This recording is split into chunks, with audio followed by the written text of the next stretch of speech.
तो hydrogen bomb का ये पूरा क्या कुछ मसला यहाँ पर सामने आया। सुपर एक्सक्लूसिव रिपोर्ट आपने हमारे सहयोगी अरुण सिंह की देखी। अरुण हमारे साथ खुद इस वक्त मौजूद है। अरुण, क्या माना जाए, वाकई एक बड़ा ब्लास्ट होने वाला है, एक ऐसा सियासी हाइड्रोजन बम जिसका इंतजार अब किया ही जा रहा है? देखिए, राहुल गांधी और उनकी टीम लगातार काम कर रहे हैं। जिन 48 सीटों की बात की आपने 2024 के लोकसभा चुनाव में, 48 सीटें ऐसी थीं, कांग्रेस का मानना है कि जहां पर मामूली अंतर से वो हारे हैं और वहां पर गड़बड़ी हुई है। और राहुल गांधी ने एक शब्द इजाद किया है, वोट चोरी।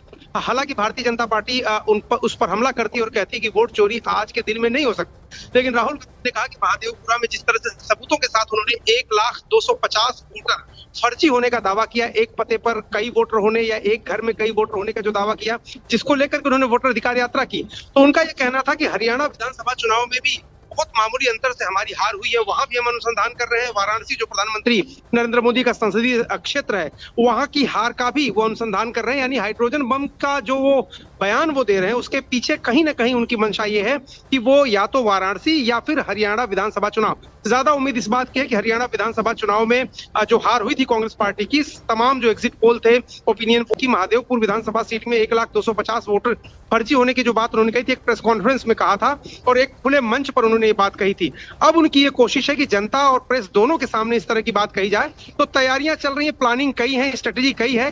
किस पर मुहर लगती है और कहां की मुहर लगती है, ये देखने वाली बात होगी। लेकिन जो हाइड्रोजन बम की बात है, वो अगले कुछ दिनों में, मतलब 1 से 2 हफ्ते के बीच, राहुल गांधी और उनकी टीम का दावा है कि वो फूटने वाला है। लेकिन अरुण, इतना कहा जा सकता है, जो पहला फॉर्मूला वाराणसी से कनेक्शन के तौर पर हम यहाँ पर दिखा रहे हैं, जो दावे के तौर पर ऐसा हो सकता है कहा जा रहा है, दूसरा फॉर्मूला जो हरियाणा से जुड़ा हुआ नजर आ रहा है, ये सबसे बड़े फॉर्मूले के तौर पर ये दोनों सामने आ रहे हैं। यानी कि हाइड्रोजन बम क्या इसी में सिमटा नजर आएगा?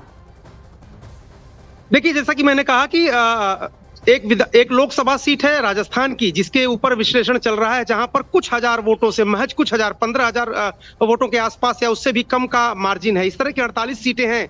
तो राहुल गांधी थोड़ा एक संशय बना के रखना चाहते हैं कि मीडिया में बात होती रहे, उत्सुकता रहे। और कल आपने देखा कि जिस तरह से पवन खेड़ा से मैंने सवाल जब पूछा, तो उन्होंने कहा थोड़ा प्रधानमंत्री जी का ब्लड प्रेशर बढ़ने दीजिए, बीजेपी का ब्लड प्रेशर बढ़ने दीजिए। मतलब यह कि एक टैक्टिस है कि कांग्रेस पार्टी गेस करते रहे लोग, सत्ताधारी दल भी और प्रेस भी, मीडिया भी, इस तरह की उनकी स्ट्रेटेजी है। लेकिन इतना जरूर है कि जो विधानसभा चुनाव बिहार में होने वाले हैं, उसके पहले एक और धमाका राहुल गांधी करना चाहते हैं, जिससे कि उनकी जो वोटर अधिकार यात्रा है, उसका जो हासिल है उसको आगे तक ले जाया जाए और उस पर एक मुहर लगे। चुनाव आयोग की साख पर सवाल तो पहले से खड़े करते रहे, लेकिन अब वो कह रहे हैं कि मेरे पास सबूत भी हैं और उन सबूतों के जरिए चुनाव आयोग और मोदी सरकार दोनों की मिली भगत के आरोप को वो साबित करेंगे। और हाइड्रोजन बम का जो उनका इशारा है वो इसी तरफ है। और उन्होंने अपने स्पीच में भी कहा कि इस हाइड्रोजन बम के फूट जाने के बाद लोगों को और भारतीय जनता पार्टी के लोगों को मुंह दिखाना मुश्किल हो जाएगा। जाहिर सी बात है, उनके दिमाग में कुछ बड़ी प्लानिंग है, जिसका खुलासा वो आने वाले दिनों में करने वाले।